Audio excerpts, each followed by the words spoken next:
Today on the Brad Link, we're giving you tons of tips on planning your wedding ceremony processional. Welcome to the Brad Link, your home for expert wedding planning advice. Today we're talking all about your ceremony and your processional, and I've got a few tips for you just to make it a little bit easier and a lot less stressful on your wedding day. Tip number one is make sure that you leave plenty of room between people walking down the aisle. Now that means two things. One, width-wise, we want to make sure that there's plenty of space for people to walk down the aisle with plenty of room. And then also going vertical, we want to make sure that there's plenty of space in between people walking down the aisle so the photographer can take a picture without somebody photobombing it in the background. Typically, you're also going to want to leave time for music to change in between like the parents, the wedding party, and when the bride walks down the aisle. So tip number two is make sure that you have helpers for your little ones. If you have small children in your wedding, anybody underneath the age of 4 is considered a complete and total wild card, and there's no telling what they can do.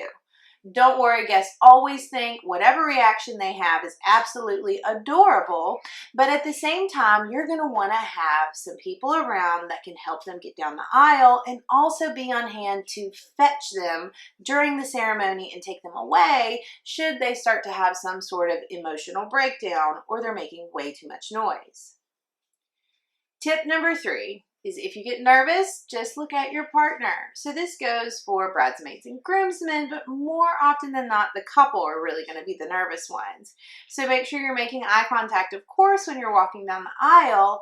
But what I see most often is once the couple gets down the aisle, they start to turn and look towards the officiant the entire time.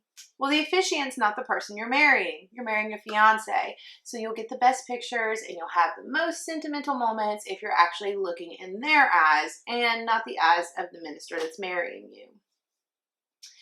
The next tip is practice makes perfect. Even if you have a really simple wedding ceremony, you're going to want to do a rehearsal.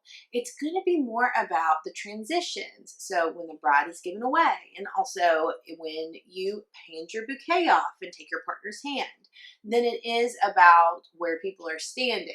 So it's not necessarily important that you're at the actual venue when you do your practice run, but what is important is that the key players are there. So at least the couple getting married, an officiant or someone that knows what's going on with the transitions, as well as anybody else that has a key role in the ceremony. The next tip that we have is just telling you the official order of a processional.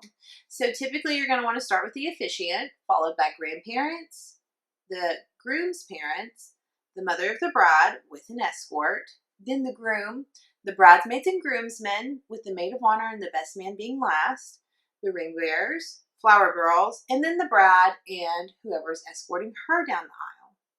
Now, of course, this is just kind of some wedding etiquette that's tradition, but during your wedding, you can do whatever you want. So if this is a same-sex wedding you're planning, you can change it up a little bit for what makes sense to you. You can put some guys on the girls' side. You can put some girls on the groom's side if you want. Whatever you want that goes against tradition is totally okay. It's your wedding. But that is the traditional order that you would see in a wedding etiquette book if you were to look it up. Now, if you're trying to figure out where everybody's going to stand when you're up at the altar getting married, and more importantly for your parents or grandparents, who's going to be sitting in the front row, we have an easy cheat sheet for you that can help you figure it all out.